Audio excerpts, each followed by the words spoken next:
Recently, the American media outlet CNN published a piece about the demographic consequences of the full-scale war for Ukraine. According to the publication's estimates, the country has lost about 10 million people due to forced emigration, loss of control over part of its territories, and the deaths of its citizens. Migration only exposes the scale of the problem. The key blow to the country's future stems from the birth rate. According to the latest calculations from the birth rate database for 2025 and the United Nations 2024 World Population Projections, in Ukraine, as of 2023, the fertility rate stands at 0.98 children per woman. Before the full-scale invasion, the rate was 1.15. This is one of the lowest fertility rates in the world. The internationally recognized replacement rate is 2.1 children per woman. On average, in European countries, this rate remains at about 1.2 to 1.4, which is already considered a demographically challenging situation. For example, in France, a country that does not have the highest birth rate in Europe, the total fertility rate is about 1.56 children per woman. In Germany, it's 1.46, and in Italy, it's 1.18. Ukraine currently has a record low. Each subsequent generation is almost half the size of the one needed to maintain a stable population. The number of births in 2024 did not exceed 190,000. The territory of Ukraine has not seen so few births in at least 3 centuries. For comparison, at the beginning of the 2010s, more than 500,000 children were born every year. At the same time, the death rate consistently exceeds the birth rate by more than twofold. According to the Ministry of Justice of Ukraine, in 2024, there were more than 2 deaths for every birth. Every year, the population of Ukraine decreases by an average of 320,000, which is roughly equal to the population of Sumy or Vinnytsia. To this are added the direct losses from the war and the accelerated aging of the population.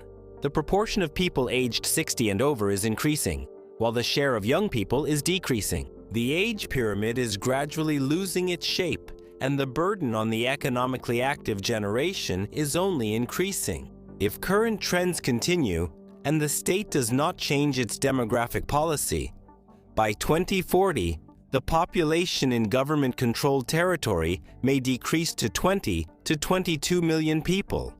Meanwhile, the government is adopting a demographic strategy that does not match the scale of the challenges and contains risky approaches. Instead of systemic incentives to support families, bring back migrants, and long-term human capital planning, steps are being proposed that may actually reinforce the trend of decline. In this video, we will analyze why the current demographic strategy may turn out to be not a rescue plan, but a suicide plan. How birth rates respond to the economy, and what needs to be done for Ukraine to overcome the demographic crisis. The Demographic Development Strategy of Ukraine, adopted on September 30th, 2024, was developed by the Ministry of Social Policy with the support of the UN and demographers from the Institute of Demography of the National Academy of Sciences of Ukraine. It became one of the indicators of the implementation of the cooperation plan with the EU under the Ukraine facility. The document was not really subject to broad public discussion. The strategy declares 6 main goals, of which the most important are the first 3: migration, net migration gain, increasing the birth rate, and reducing premature mortality. The main problem of the strategy is the lack of specific policy instruments. The document contains many correct points about the need to support families, bring Ukrainians back from abroad, and attract migrants. However, these provisions are framed in general terms. The strategy is hardly based on empirical research. For example, significant emphasis is placed on attracting migrants and bringing the diaspora back. However, it is unclear whether any specific sociological studies or focus groups were conducted among people who have experience of repatriation or emigration to Ukraine. The document mentions the possibility of involving representatives of the Ukrainian diaspora. At the same time, estimates of the size of this diaspora are often very general. Sometimes the number of ethnic Ukrainians outside the country is estimated at between 11 and 13 million. However, there is no detailed analysis of which countries they live in, what proportion of them might consider the possibility of repatriation, and under what conditions. The strategy talks about the return of Ukrainians from EU countries and North America, which is wishful thinking. It is hard to imagine that people whose families have lived in economically successful countries for 2 or 3 generations and who feel part of the local society would move to Ukraine en masse. Instead, we should not be afraid to admit that the most realistic source of ethnic Ukrainians who can be attracted to Ukraine are Ukrainians from Russia and Belarus. According to the latest census in 2021, there are 884,000 Ukrainians living in Russia. If under such conditions of informational and political pressure, a person identifies themselves as Ukrainian, then they are a potential repatriate. But the authors of the strategy ignored this part of the Ukrainian diaspora. The strategy contains wording regarding the attraction of foreign talent based on models used by countries like Canada. However, it is not specified what exact tools Ukraine could use to compete for highly qualified migrants. For example, through educational grants, simplified study programs, or special visa regimes. The strategy could also assess which regions of Ukraine might be attractive in terms of living standards, safety, or political freedoms, determining the number of migrants the country needs, over what period of time. For example, 4 million people over 6 years, the migrant profile, age category, education, language skills, profession, and so on. This could be assigned to the Ministry of Economy for calculation based on forecasts. In terms of birth rate support policies, measures such as providing housing or supporting families with children are mentioned. However, it is not specified what resources these programs could be funded from. The state strategy mentions the Qatar scenario of attracting foreign workers to cover the labor shortage. However, Qatar is one of the richest countries in the world. The GDP per capita there is $76,000 per year. For comparison, in Ukraine this figure was about $5,000 even before the full-scale war. But the authors of the document ignored the fact that Qatar's economy is largely based on cheap labor from migrant workers from South Asia, who mainly work in construction, the service sector, and domestic work. For many years, Human Rights Watch has criticized the employment system in the country, where workers were effectively tied to their employer and had limited opportunities to change jobs or leave the country. Workers had their salaries delayed for months, and they were forced to work excessively long hours. Although after international pressure before the 2022 FIFA World Cup Qatar implemented some labor reforms, the problems of migrant exploitation have not completely disappeared. In February 2024, according to estimates by the United Nations High Commissioner for Refugees, the total number of registered Ukrainians displaced by the war with various protection statuses abroad was 6.48 million people. Of these, 6.004 million are in Europe, including 1.25 million people in Russia and Belarus. According to a survey by the UNHCR, in January 2024, 65 respondents planned to return to Ukraine, which is 12 fewer than in 2023. Meanwhile, 11 respondents expressed a desire not to return, which is 6 more than the previous year. Apart from the end of the war, the main factors that would most motivate Ukrainians to return are those related to economic growth. Well-paid jobs, over 28%. A higher standard of living in Ukraine, almost 21%. Restoration of infrastructure in the region of residence, 17.7%. The inefficiency of state institutions is one of the obstacles to people returning. Ukraine traditionally ranks low in global transparency ratings. In 2025, its corruption perception index is only 36 out of 100, 104th place out of 182 countries. Although compared to the previous year, the score improved by 1 point. This is still a relatively low result in global comparison. Poland ranks 52nd in the world, and Germany is 10th, which reflects a much higher level of institutional trust and government efficiency. Trust in the judicial system and law enforcement agencies among ordinary Ukrainians is quite low, which creates uncertainty in running their own business.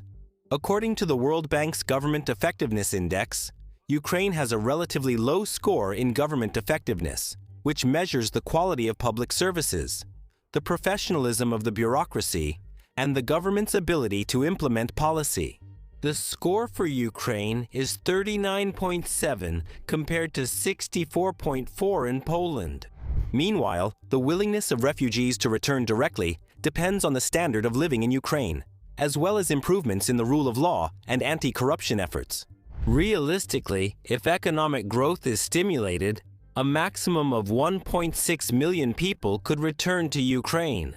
According to a survey of Ukrainian refugees by InfoSapiens, as of the end of 2025, about 45 to 50% of Ukrainian refugees are employed. As of December 31, 2025, approximately 4.35 million Ukrainians in European Union countries had temporary protection status. This status allows Ukrainians to legally reside in the EU, work, access medical and social services, and send their children to schools without going through the standard lengthy asylum procedure. At the same time, this status reduces the likelihood of Ukrainians returning home. If temporary protection is cancelled, 27 refugees plan to seek opportunities to obtain a residence permit in another country, not in Ukraine. Only 23 plan to return to Ukraine, and another 11 would return to Ukraine temporarily, but would again look for ways to go abroad. 11 stayed in the country of residence without the proper permit. The full-scale invasion is not the only reason for migration. After all, a large part of the migrants went abroad even before there was a real danger to their lives. Among the migrants who left Ukraine after February 24, 2022, more than 11% are residents of the Western regions, where this danger is minimal. As of August 23, 2023, 18% of migrants are forced to live in unfavorable conditions. And as of February 26, 30% cannot find any work abroad. For these people, economic opportunities in their homeland play a significant role in their plans for possible return. According to a study co-authored by Volodymyr Dubrovsky, senior economist at Case Ukraine, war migrants, global experience, and Ukrainian specifics, Ukraine will have economic advantages at least for a number of popular professions, since poorer countries grow faster, which creates better prospects for self-fulfillment, in particular through entrepreneurship. Post-war recovery will likely further accelerate this process and create increased demand for workers in construction-related professions. Moreover, if a favorable end-of-war scenario materializes, an influx of investments can be expected due to rapid growth and the prospect of EU membership. At the same time, the problems that caused labor migration before the full-scale invasion are unlikely to disappear quickly. Ukraine still remains a country with distorted market competition, which slows down or nullifies economic growth.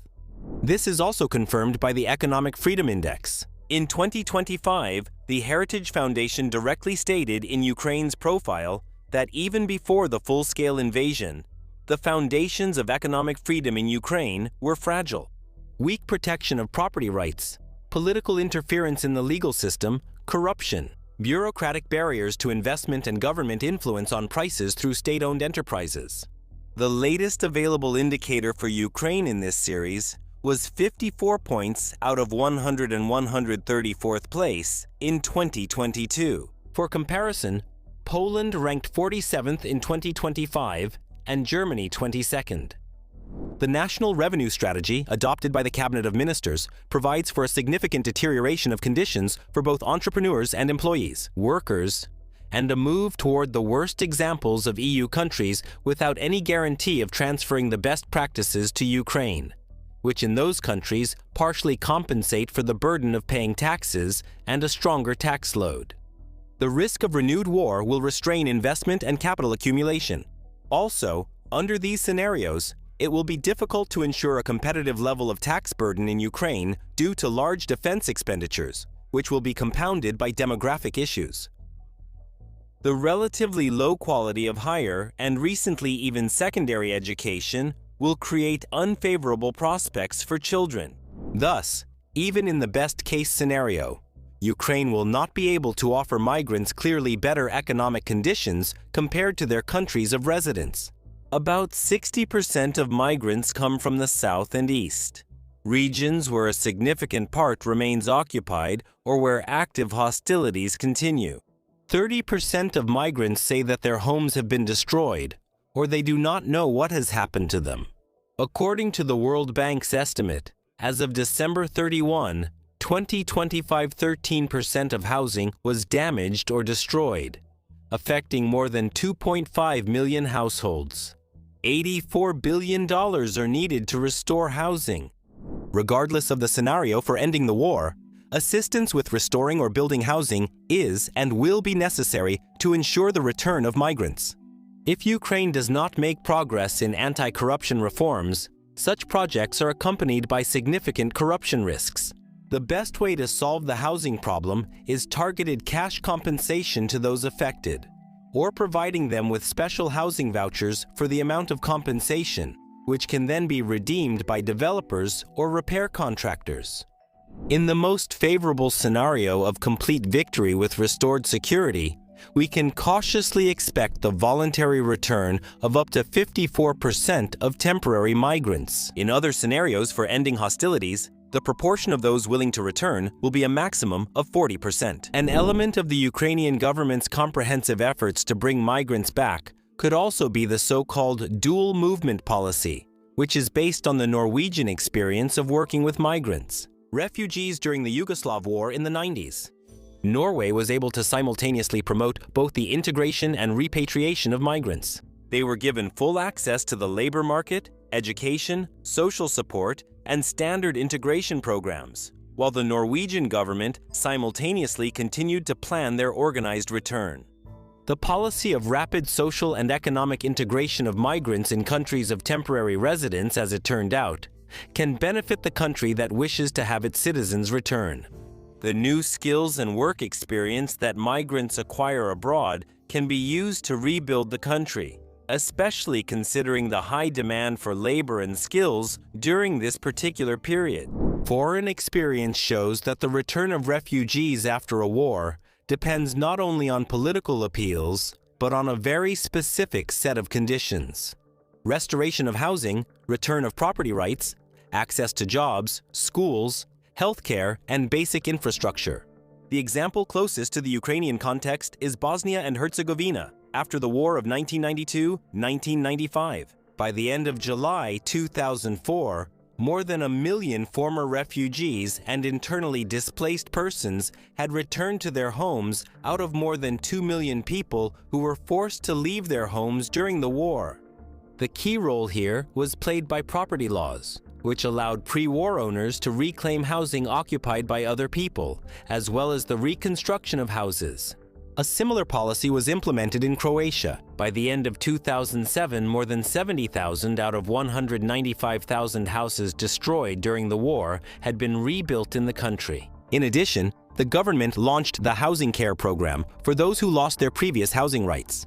Approved applicants could receive an apartment for rent, repairs for a damaged house, or land and building materials for new housing. From 2007 to September 2011, thanks to this program, nearly 5,000 families were able to return home. The conclusion of the Organization for Economic Cooperation and Development is that post-war return has 3 pillars, which include not only security and the absence of airstrikes, but also economic opportunities and transparent and effective state institutions. For Ukraine, this means that the return policy cannot be limited to appeals or one-time payments. The increase in birth rates, which the demographic strategy emphasizes so much, will not actually help save the country from a demographic catastrophe. Even if Ukrainians return home en masse after the end of the active phase of the war and the first signs of demographic recovery appear, This is still not a guarantee of long-term growth. Already in the 2040s, the country may once again face a decline in population numbers. The generation that was born during the period of deep demographic decline will be entering reproductive age at that time. And if this generation is small in number, it is physically unable to produce enough births. In other words, today's shortage of newborns is a delayed effect that in 20 to 25 years may once again trigger the spiral of population decline. Demography has a long memory and does not forgive failures. At first glance, the reason for low birth rates is simple: demography. The state does not provide enough support for families with children. But spending on childbirth assistance and other family transfers has been substantial for years. In the article, Social Protection of Children and Families, the 2026 budget provides for about 52.7 billion hryvnias, which is almost twice as much as planned in 2025. Overall, social expenditures traditionally account for more than 20% of all state spending.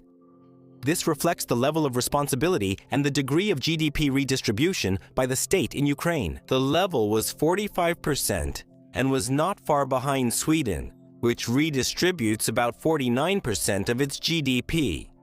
In Ukraine, more than 60% of citizens live on state funding. This includes almost 11 million pensioners, public sector employees, and benefit recipients. So we simply cannot increase state spending any further. On the contrary, it needs to be reduced to ensure rapid economic growth. Without this, any demographic policy will remain largely ineffective. At the same time, one-time payments or fixed benefits, which the Ukrainian state cannot afford, do not create long-term expectations for households regarding income and stability. As a result, the state spends significant resources but does not see a commensurate demographic effect.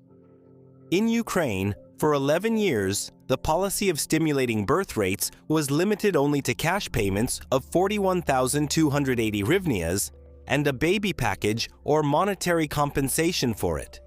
Since January 1st, 2026, these payments have been revised, increasing the one-time birth payment to 50,000 hryvnias and introducing a monthly allowance of 7,000 hryvnias during the first year, and also the Wyazla program, which provides 8,000 hryvnias per month for parents who return to work. Meanwhile, in most European countries, encouraging childbirth has long ceased to be just a matter of one-time social payments and has become an element of tax policy. And it is tax benefits, not direct transfers, that show the most lasting effect in countries where they have managed to at least stabilize the birth rate, because they stimulate economic activity and provide long-term support.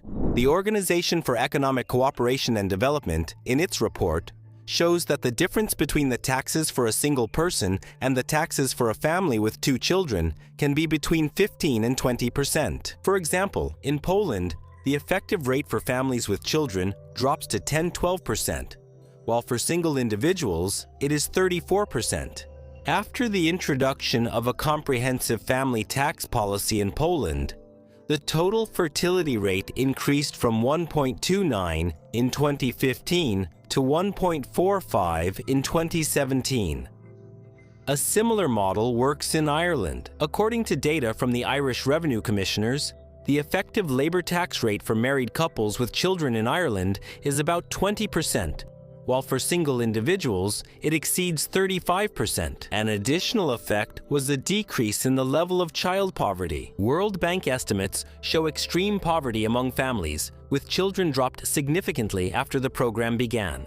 According to Eurostat, in 2008, the total fertility rate in Ireland reached 2.05, the highest level among EU countries at that time. Even after the financial crisis and the general decline in fertility across Europe, Ireland maintained a rate above the EU average for a long time. The experience of Lithuania is one of the most systematic examples of such a transformation, where demographic policy became part of the economic strategy. According to Eurostat, the total fertility rate in Lithuania in 2023 was 1.18 children per woman. The key instrument of demographic policy is the zero-pits model. It completely exempts parents with 2 or more children from income tax up to the amount of one average salary, which is projected to be €2,304 in 2026. The benefit is valid for 5 years after the birth of each subsequent child, allowing the family to keep up to €1,000 of additional income per month. At the same time, targeted innovations are being introduced, including the creation of a social insurance base for young parents without the required work experience, allowing them to receive full maternity benefits at the same level as working parents, and the expansion of the rent-to-own program through the Municipal Housing Fund. The government offers direct subsidies for the purchase of a first home. 20% of the loan amount for families with 1 child, 25% for families with 2 children, and 30% for families with 3 or more children. With the maximum loan amount, for calculation purposes, it's €87,000. The reform also includes tax incentives for employers who hire many parents with multiple children, as well as the possibility of partial reimbursement of university tuition costs after the birth of a child. This model shifts the focus from short-term assistance to the long-term financial capability of the family and its integration into the economy. The low birth rate in Ukraine is not a unique phenomenon and cannot be explained solely by the consequences of the war. Expert and founder of the investment company Pinpoint, Serhiy Butkin, points out that the key problem is not a lack of first births, but how fertility is structured. In Ukraine, people often have their first child relatively early, but a significant number of families do not go on to have a second child. In this situation, economic incentives for the birth of the first child have limited effectiveness, since a significant portion of these births would have happened even without additional government intervention. Instead, the greatest demographic effect comes from the transition from a one-child to a two-child family model. That is why demographic policy should focus on creating conditions in which having a second child is no longer seen by families as an excessive economic and social risk. This also explains the low effectiveness of universal one-time payments in the context of increasing birth rates.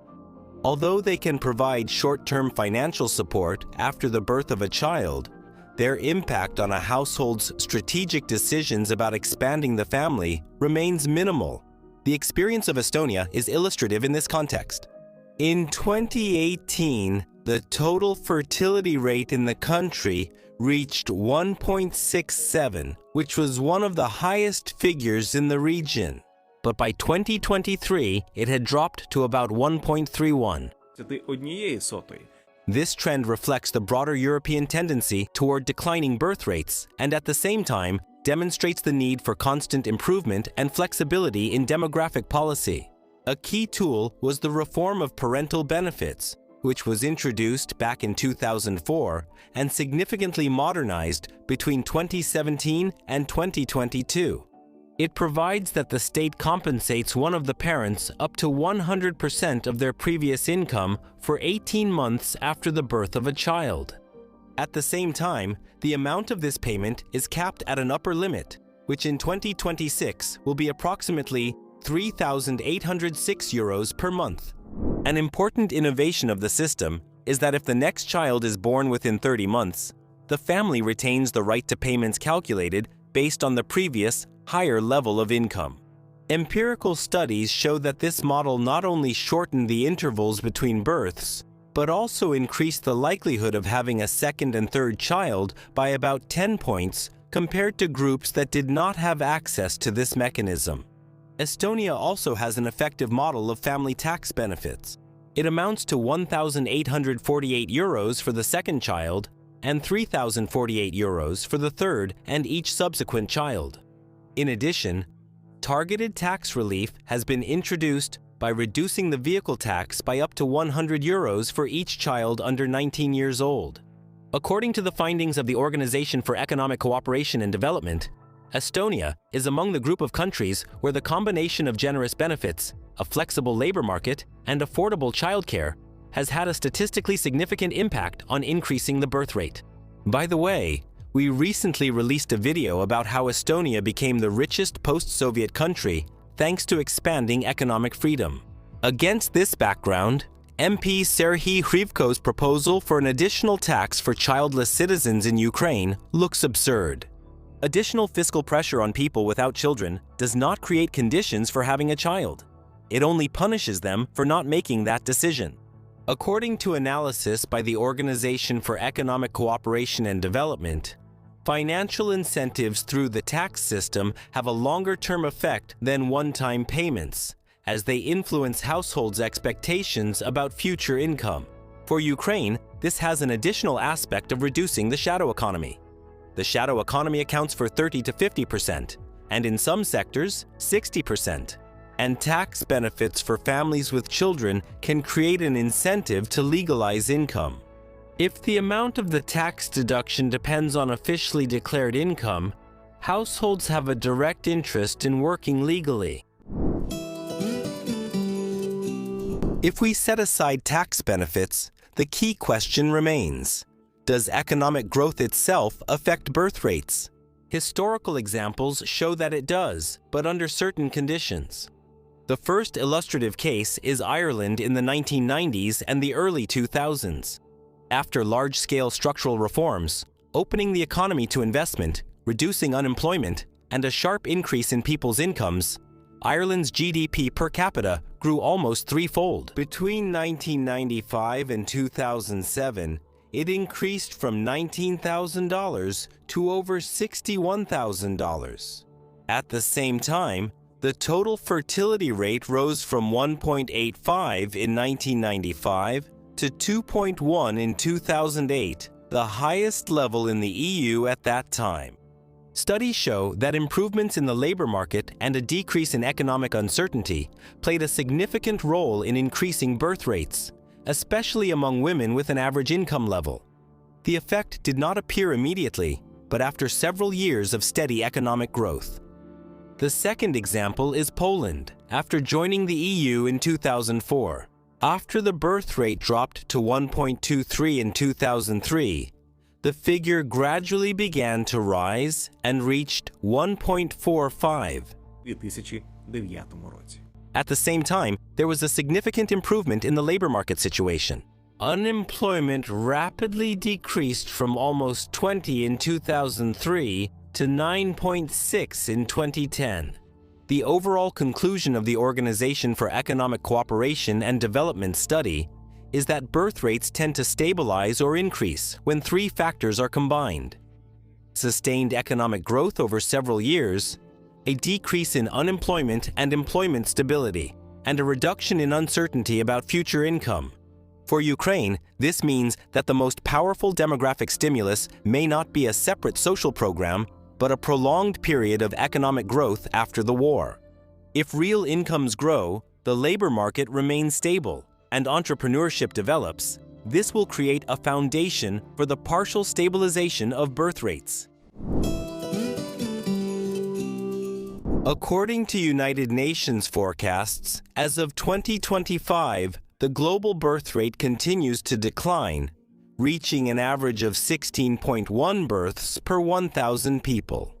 In the countries of the Organization for Economic Cooperation and Development, almost everywhere the fertility rate is below the replacement threshold, which is 2.1 children per woman. The exception is Israel. There, a high fertility rate of 2.7 is maintained by religious social norms, where having many children is seen as a sign of success and a cultural value. The Organization for Economic Cooperation and Development specifically emphasizes that the high birth rate in Israel is largely supported by differences between social groups. During the period from 1920 to 1922, the average rate for Orthodox Jews was 6.4 children per woman, while for non-Orthodox Jews it was 2.5, and for Arab Israelis it was 2.9. The United States is another example of the influence of religion. For example, Utah remains one of the most religious states in the country. According to the Pew Research Center, 50% of adults in the state are Mormons, and a separate analysis by the Kem C. Gardner Policy Institute shows that over 76% of Utah's population belong to religious communities. This is the highest rate among all U.S. states. At the same time, according to the CDC, the birth rate in Utah was 1.8, while in the US overall, it was 1.62. Meanwhile, in Vermont, the least religious state, the fertility rate was 1.352 children per woman in 2022. Another study by the Pew Research Center shows that the fertility rate among Christians in the US is 2 children per woman, while among the non-religious, it is 1.8. Preserving religious freedom and space for communities where having many children is a social norm and a positive value can indeed support higher birth rates in certain environments. In fact, the State Demographic Development Strategy proposes to compete with EU countries for Ukrainians. However, most EU countries surpass Ukraine in terms of human development. Germany has an index of 0.959, Poland 0.881, Czechia 0.906, and Ukraine has an index of 0.779. This means not only a difference in income, but also in the quality of institutions, healthcare, education, and security. According to IMF forecasts, the GDP at purchasing power parity, which takes into account how many goods and services people can actually buy in their country. Germany will grow to $75,480, Poland to $58,559, and Ukraine only to $21,890. This is a difference that is hard to overcome even with large-scale repatriation programs. But if you look not to the West, but to the post-Soviet space, the picture is different. There are over 150,000 ethnic Ukrainians in Belarus, over 300,000 in Kazakhstan, and 884,000 in the Russian Federation. Kazakhstan has a Human Development Index of 0.811, Belarus has 0.808, and the Russian Federation has 0.821. They only slightly exceed the Ukrainian index of 0.779. However, these numbers do not fully reflect the degradation of institutions in the Russian Federation, Belarus, and Kazakhstan, strengthening international isolation, tough sanctions, and restrictions on freedoms. It is precisely these factors of isolation that create conditions under which Ukraine can attract this resource back. The situation with corruption in these countries is much worse. Belarus has 31 points on the Corruption Perceptions Index, which puts it in 124th place in the world. And Russia, with 22 points, is in 157th place, remaining in the zone of deep corruption, while Ukraine is in 104th place. In the rule of law ranking for 2025, Russia is in 119th position out of 143, with a score of 0.41, having a critically low indicator for government power limitations and fundamental rights.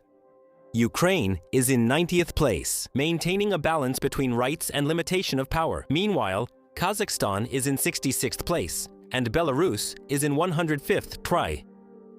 In the Global Innovation Index by the World Intellectual Property Organization, for 2025 Ukraine is in 66th place, ahead of Kazakhstan and Belarus, and Russia is in 60th position. This resource can be attracted by opening a window to Europe, providing access to the European labor market, simplifying the visa regime with the EU, and offering the prospect of obtaining passports of an EU member country. At the same time, repatriation from these countries will require screening out disloyal individuals, for example, through language and Ukrainian history exams, as well as possible checks for those who have been under the influence of propaganda. According to the post-tax salary ranking by Numbeo, Ukrainians have $484 per month after taxes. This is more than in the Philippines, Bangladesh, or Sri Lanka. An additional argument is the ranking of countries by poverty level. As of 2026, Ukraine is ranked quite high on this list, with a relatively low estimated poverty rate of 23.2% of the total population, and there are still 75 countries that are poorer than it. GDP per capita at purchasing power parity is about $17,000 to $18,550. At the same time, in a number of potential labor migration source countries, This figure is significantly lower. In particular, in India, it's $11,160 in Bangladesh, $9,647 in Nigeria, $9,087, and in Pakistan, $6,252. By contrast, these countries have a much younger population structure. In India, over 65% of the population is in the age group from 15 to 64 years old, whereas in Nigeria, the share of the working age population is 53%. In Bangladesh and Pakistan, this figure is over 60%. Ukraine is in the category of high human development, whereas most of the listed countries are in the medium or low category. This means better access to healthcare, education, social infrastructure, and a higher life expectancy. Even under wartime conditions, institutional quality and integration with Europe make Ukraine attractive to some potential migrants. For some segments of society, the idea of bringing in migrants from Asia or Africa on a large scale may provoke wariness or resistance. Such reactions are often related not only to economic issues, but also to cultural and social concerns. Some citizens may fear that a significant increase in the number of foreign workers could gradually change the familiar cultural environment, linguistic landscape, or everyday social practices. Another common concern is the issue of integration. There may be doubts in society about how effectively newcomers will be able to adapt to local norms, laws, and social rules, as well as whether they will integrate into communities, the labor market, and educational systems. At the same time, entrepreneurs in Ukraine acknowledge that without migrants, it will be difficult to restore production, and certain industries need tens of thousands of hands that we currently do not have. In 2 years, the number of officially registered workers in the construction sector has decreased by more than 25% to almost 300,000 people. The shortage of personnel in construction is up to 40%. That is why Ukrainian developers actively support the recruitment of migrant workers. Moreover, migrants have a higher tendency to run their own businesses, creating jobs and contributing to the budget through taxes. Professor Pierre Azoulay's research has shown that in the US, migrants are 80% more likely to start their own businesses than local residents. International experience shows that the level of public support for migration policy largely depends on how transparent the rules for attracting migrants are, how effectively integration mechanisms work, and whether the local population feels that the state is capable of managing these processes. In this context, a well-thought-out migration policy and clear communication between the state and society are of key importance. First of all, state policy on migrant integration should include a set of measures for language and cultural adaptation. This prevents the creation of ethnic ghettos, where their own rules prevail, the state language is not spoken, and the crime rate is higher. The Czech Republic is one of the most successful examples of integration of foreigners among the countries of the former Eastern Bloc. There, integration works thanks to decentralization. In Pardubis, it is. The municipality cooperates annually with the company Foxconn to fund schools with a high share of foreign students, making it easier for children to learn Czech. In the city of Plzeň, the municipality supports regional integration centers where migrants can receive free legal consultations. Denmark is another example of a policy that has led to increased stigmatization and social division. In 2018, a package of laws known as the Ghetto Package was adopted, aimed at the complete elimination of ethnic enclaves by 2030. The main flaw of the Danish approach was using ethnic origin as a criterion for determining whether an area was problematic. If more than 50 residents of an area are from non-Western countries, then that area is automatically placed under suspicion. In areas designated as ghettos, the proportion of social housing had to be reduced to 40%. The official labeling of the area as a ghetto led to an outflow of local residents. Wealthier Danes and Western migrants avoided these areas, which only increased the concentration of the poorest segments of the population. This policy caused the average income of residents to fall by 2, and the share of low-educated individuals to rise by 5 due to changes in the population composition. This case demonstrates that coercion and discriminatory labels hinder real integration, creating a sense of hostility from the state among migrants. Sweden implements one of the most advanced and systematic migrant integration policies in Europe. According to the Migrant Integration Policy Index 2025, the country scores 86 out of 100, indicating a high level of institutional support, integration, and access for migrants to key social institutions. The state settlement program, coordinated with the Swedish Employment Service, lasts for 24 months and involves a 40-hour work week, which includes intensive language courses, professional coaching, internships, and recognition of foreign diplomas. For migrants with experience in shortage sectors such as medicine, education, engineering, or construction, there is a fast-track initiative that brings together the efforts of the state, trade unions, and employers to speed up qualification recognition and entry into the labor market as much as possible.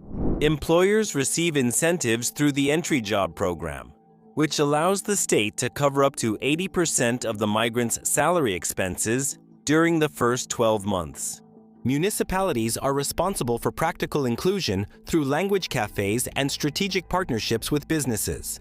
In particular, the IKEA Skills for Employment program, which helps refugees develop skills directly in the workplace. Active migration policy is often implemented through bilateral agreements. Ukraine already has an example of such cooperation with Morocco. Thanks to agreements with the Ministry of Education of Morocco, distance learning has been recognized, and Ukrainian medical students have been given the opportunity to do internships in Moroccan medical institutions. Ukrainian higher education institutions grant credit for this internship. This decision helps further attract Moroccan students, who make up one of the largest groups of foreign students in Ukraine. According to the Ukrainian State Center for International Education, as of January 31, 2023, there were 51,607 foreign students studying in Ukraine. Foreign students. More than 28,000 foreign students in Ukraine were from India, and about 11,000 and 10,000 were from China and Morocco, respectively. Foreigners choose Ukrainian educational institutions because of the moderate cost of tuition and living, the quality of education, and the desire to study in Europe. Of course, students do not fully meet the demand for personnel. However, they are already in Ukraine, so it's easier to motivate them to work for the benefit of Ukraine. This is also confirmed by surveys. When asked if they would like to return to Ukraine, 47 respondents answered positively, which indicates that there is still significant potential for citizens to return in the future. However, the lack of reform in the state migration service is holding back attracting foreign migrants. According to official reports, the process of issuing residence permits is not transparent. In 2024, the State Migration Service reported a minimum waiting time of 100 days for the review of some applications. Bureaucracy is accompanied by corruption risks. In particular, according to Nabu, the former head was notified of suspicion of embezzling about 88 million hryvnias, allocated for renovating the administrative building. The investigation by Nabu and Sapo regarding the former first deputy head of the agency revealed the existence of established schemes for selling state documents. The case is based on evidence of offers to arrange a temporary residence permit for $1,800 and granting citizenship for $30,000. In addition to direct bribery, there is a developed shadow market of intermediary services that exploits loopholes in the legislation. In particular, in 2024 and 2025, law enforcement recorded a surge in fake marriage schemes for obtaining residence permits. The services are not cheap. For example, a fake marriage in Odessa can cost up to $4,000. Therefore, the central element of the reform should be the elimination of discretionary powers of officials. That is, minimizing situations where the final decision depends not on clearly defined criteria, but on the subjective assessment of officials. News on Suspilna. In international practice, point-based systems are often used, like in Canada or Australia, or extraterritorial work visas, such as Poland's for Ukrainians. In international practice, one of the key ways to reduce the discretion of officials is the point-based immigration system. For example, in Canada, candidates receive points for age, level of education, language proficiency, professional experience, and having job offers. All parameters have a pre-established scale, and the passing score is published openly. The entire process of submitting documents and arranging is done through an electronic system. A similar model operates in Australia. There, Skill Select operates on a similar principle. Points are awarded for a profession from the list of in-demand occupations. Qualification, experience, age, and knowledge of English. The government determines quotas and passing scores in advance. In these systems, discretion is minimized because the criteria are transparent, quantitative, and automatically verified. Other reasons, for example, simplified work visas that Poland used for Ukrainians. For many years, there was a declaration procedure under which an employer could submit a declaration of intent to employ foreigners. After that, the person could work without the complicated, lengthy process of getting a work permit. At the same time, employment itself could be arranged under different forms of labor relations. The classic and most protected form is the employment contract. A standard employment contract provides a full package of labor guarantees: paid vacation, sick leave, social contributions, and other elements of formal employment. At the same time, in practice, a significant number of foreign workers initially work under civil law contracts, in particular, the contract of mandate. This form of contract provides greater flexibility for the employer and simplifies the hiring process, but at the same time offers fewer social benefits compared to a classic employment contract. It is precisely the combination of simplified access to the labor market and relatively flexible forms of employment that allowed Poland to quickly attract foreign workers and partially compensate for the labor shortage in the economy. Overall, demographers distinguish several types of migration policy: skilled migration, Australia, Canada, and New Zealand. A lottery with a geographic focus, like in the USA. The labor migrant model is typical for Qatar, the UAE, Singapore, and the Russian Federation. Chaotic migration is characteristic of countries like South Africa or states that border conflict zones. And also patriotic migration, as in Israel. Within this classification, the model of managed skilled migration seems most relevant for Ukraine. Australia is one of the most prominent examples of the managed skilled migration model. The candidate usually must be under 45 years old at the time of invitation, have a profession from the list of in-demand occupations, undergo official qualification recognition, and prove their knowledge of the English language. Selection occurs via the Skill Select system. Several official occupation lists are used for this.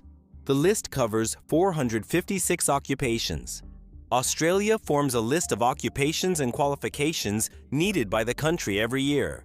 In Australia's Permanent Migration Program for 2025-2026, 185,000 places are allocated, of which 71% are for the skills stream. At the same time, for the successful integration of such migrants, it is necessary to control their even distribution across different regions, so as not to overload the country's largest cities. And another characteristic feature of the Australian model is strict control of irregular migration. During 2024, 16 maritime attempts at illegal human smuggling were detected, intercepted, and stopped. And none of them resulted in settlement in Australia.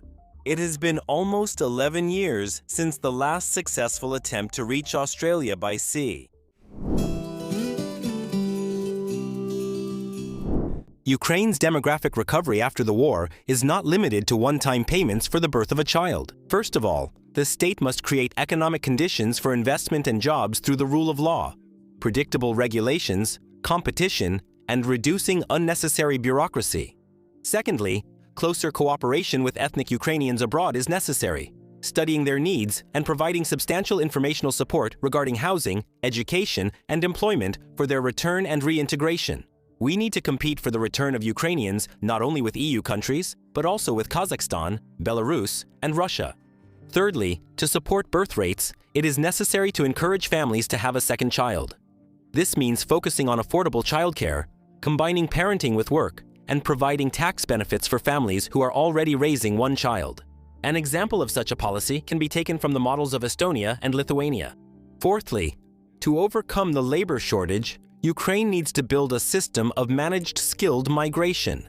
This means determining in advance how many and what kind of workers the economy needs, creating a list of shortage occupations and priority countries of origin. Introduce transparent selection filters based on education, experience, age, language proficiency, and security checks. and also create a clear pathway from a work visa and residence permit to long-term status. At the same time, it is necessary to simplify work permits, make the process of obtaining visas and residence permits fast, and launch a market for transparent recruiting and adaptation services. And finally, a migrant should not just arrive, but also be supported with housing, language courses, workplace onboarding, access to healthcare, and clear rules for living in the country. Only the combination of these 4 policies, economic growth, service-oriented work with the diaspora, smart family policy, and managed migration, gives Ukraine a chance to slow down the demographic decline. We carefully read all your comments. Share what you think is the most important factor for increasing Ukraine's population. In preparing this video, materials from the lecture Demographic Challenges of Ukraine by Serhiy Butkin, partner and founder of the company Finpoint, were used. Tsina Derzavi is grateful to Mr. Serhiy for his expertise. The video was created by the Center for Socioeconomic Research Case Ukraine with the support of the Askold and Deer Foundation, administered by Isar Ednania within the framework of the Strong Civil Society of Ukraine project, Drivers of Reforms and Democracy, with funding from Norway and Sweden. The content of the video is the responsibility of the Center for Socioeconomic Research Case and does not reflect the views of the governments of Norway, Sweden, or Isar Ednania. We thank all donors, patrons, and sponsors on YouTube. Every hryvnia you contribute brings Ukraine closer to economic prosperity and well-being. Because we are not just making videos, we are educating voters who will choose real reformers. Help us in this mission. The link to support Tsina Derzavi is in the description.